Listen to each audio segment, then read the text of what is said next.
And one of the most bizarre spectacles we're likely to see on the London stage this year, Ken Campbell's marathon production of The Warp, over 20 hours of continuous theatre, confirmed by the Guinness Book of Records as the longest performance in history.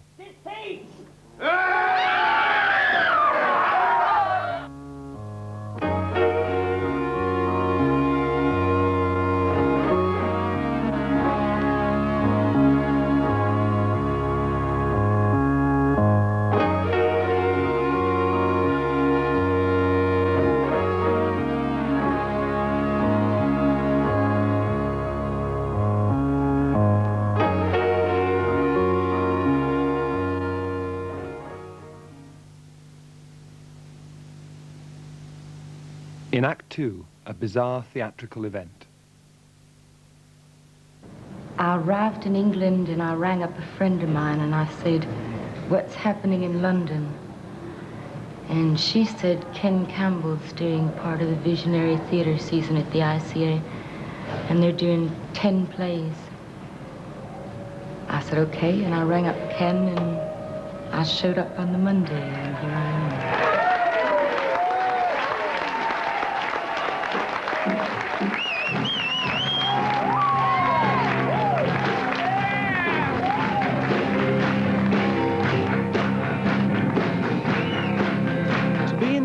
Of The Warp was to spend over 20 hours in the company of 50 actors and musicians playing over 200 roles.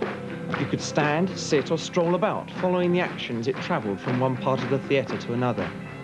The play describes a journey of global proportions with an extraordinary mixture of music hall, science fiction, sex and adventure. It starts in 15th century Bavaria and ends up in Sutton Coldfield in 1978. It's made theatrical history. The Guinness Book of Records confirms that it's the longest theatre performance ever. It's 8 o'clock on a Sunday morning in the ICA Theatre London. The central character of the play, Philip Masters, played by Russell Denton, has reached the final scene. He's been on stage since 10:45 a.m. the previous day, nearly 20 hours of performance in a part that is 8 times longer than King Lear.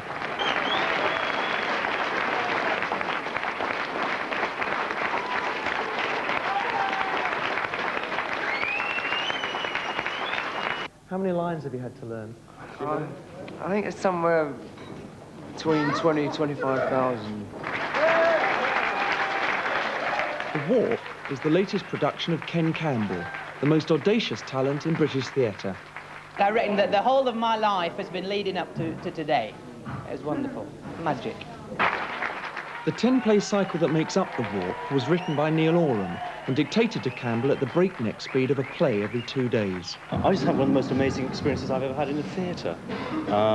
It's just absolutely mind-blowing. I mean, what Ken Campbell is doing is transforming theatre. He's actually transforming the audience. How did the production come about? I don't know. I think it was in the wind, what it was about, or there was a spirit about which took us, some sort of, you know, like they used to die of dancing years ago. Maybe they'll die of dancing again. To get possessed. They went to Tarantella or something. Things like that. You used to get possessed by dancing. I guess you get possessed by play. So it was an idea that was in the wind and waiting to... Well, I think so. Something like that. I mean, nobody. I mean, you get put away, really, for doing this, I should think. And the whole tribe loved as one the great white spirit. And the brave loved the squaw with a love strong and silent. And she loved him with a heart soft, deep and rich. And they knew how to look deep into each other's soul. London in the late 1950s. Our naive hero, Philip Masters, stumbles into an impromptu jazz and poetry session. It's his first real taste of bohemian living and starts him on his quest for personal enlightenment. And I'm here, and you're here, and I'm a spy for love. I'm the beaten Indian in a white man's body, and I'm a spy for love. And you, a woman, carry the pitcher of knowledge on your shoulder. And I've got the light to see with, because I've got the eyes that the great white spirit gave me to see with, And you've got to give that juice, oh woman, give that juice, because we need it to fly with, And I know who you are, because I've tripped time, baby. Oh, yeah, I've tripped time. Because I'm a spy for love, yeah. All the scenes and characters in The Warp are based on real people and real events drawn from the life of the playwright, Neil Oram. The central character is based on Oram himself. The plays chart his seduction by the alternative lifestyles on offer in the 50s and 60s. Oh, I think it was one of the most dramatic periods probably certainly in my lifespan, in which people were confronted with the possibility of a real change in their whole orientation towards life. And I think it was a wonderful period, and there was tremendous amount of energy and hope and creation and music. In every sort of field, there was tremendous zest there. And then a lot of people copped out, and then they sort of covered up their cop-out and that sort of thing. And I wanted to portray that. I wanted to portray that there was a dignity to the 60s. He's a very naive man for a start, and I mean that in the best sense of the word, because I think that's what keeps him alive throughout the whole 20 years of this extraordinary life, and what enabled him to meet so many extraordinary people. You know, I mean, it's only a naive person that could actually take all the sort of gibberish, or apparent gibberish, that so many of the characters talk. I'm playing with my soldiers, painted toy soldiers, right? My father is gone away to the war, but he sends me letters telling me to look after Mummy. And then Mummy comes over and she's looking really stern and she's got a cane under her arm and she's saying, I thought I told you to put those toy soldiers away. The play revolves around the physical and spiritual adventures of the gullible central character, whose desperate quest for knowledge leads him inevitably from one revelation to another. So, how's life in Paris? I see. Well, of course, it's Li Po is the man who set me alight. Oh, yeah, I see you like a romantic person. You may not know it, but you are quite unworldly. I haven't got the strength to go on. That's it. Oh, light. Teach the earth to rise above the astral towers. Repair all words. Prepare to pen frequencies. Usurp the ricky-dicky leaders. I'm ready for the reciprocal voltage of current bases. It's a celebration of Neil Oram. It's a celebration of Neil Oram's play, The Warp.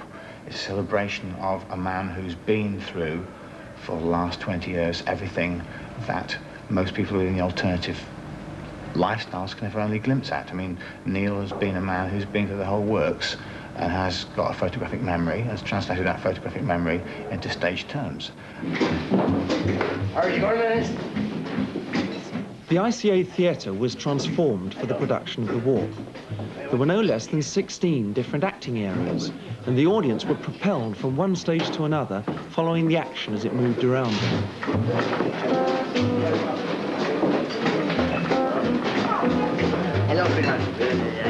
The casting was equally unconventional. In the weeks leading up to the production, just about everybody who came into contact with Ken Campbell found themselves commandeered for the show.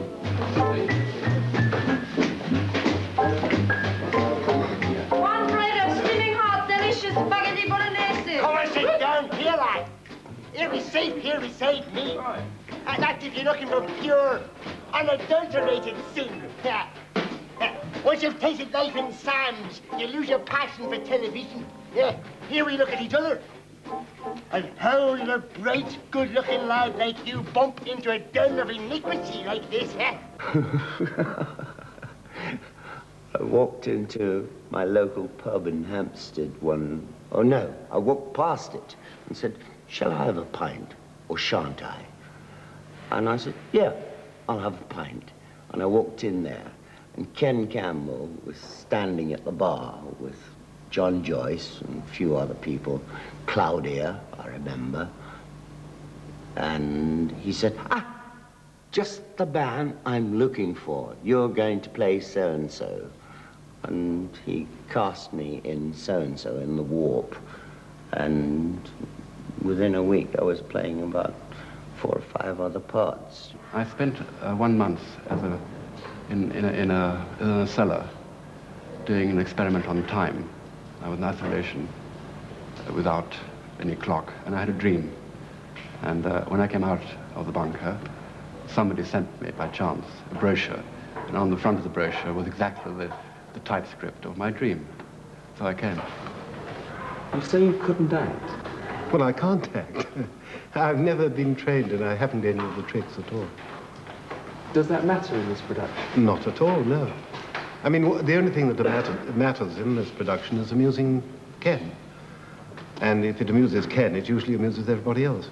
I mean, if you want to talk about the art of my production, all the movements that you saw are out of Sir Seymour Hicks's Acting for the Amateur of 1932, see? Doesn't the result seem amateur? Well, I like that. I don't know whether it doesn't seem amateur to me. It just seems wonderful. Does it seem amateur to you? I'm wondering whether you think there's some quality in amateur performances. That's what you're suggesting. No. I mean, spirit isn't amateur. There's not amateur or professional. I mean, the whole thing's amateur if you want to talk about did anyone get paid. So the whole thing's amateur. I mean, everyone's here for the spirit of the caper.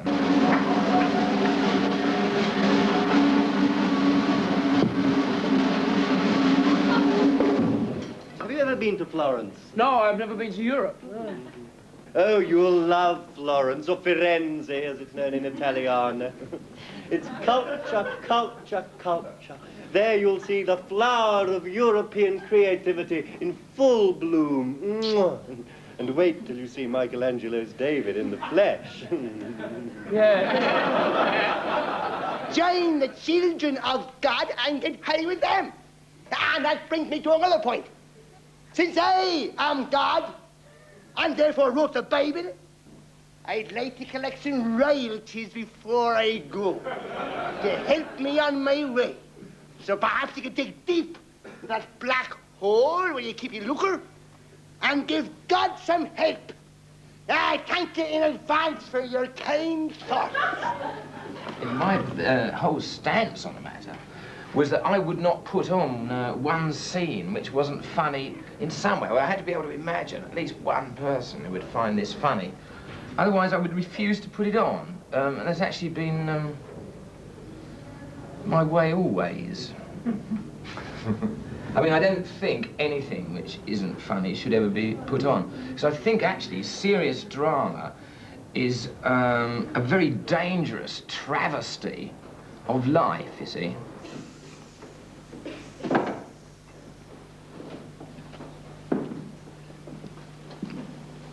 All right, son. Go play statues. Move along. Move along. I should do as he says, because he's a fierce bugger. Now do yourself a favour and vanish before you find yourself in trouble. Maybe he's had a fit, Lou. Can't hear. Gone spastic or something.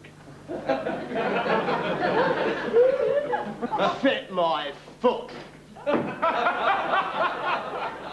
Fits and bursts of insanity, that's my guess. Now move along, son. Oi! Having a go at my mate, eh? How can it possibly be an advantage designing a play which you haven't read? Well, Ken would say something like, oh, this is set in a country mansion, and that was it. So you went away and designed whatever you felt a country mansion was like. Actually, when you came to the scene, it turned out you got all the wrong furniture in the wrong place, but somehow the actors all just changed what they were doing or whatever, and it just happened.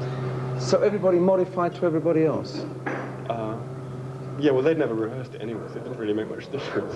What we did didn't really affect them because they didn't know what they were doing anyways. Yes, of course, Ernest, you're very welcome. Come in, sit down. I'll go and make some tea.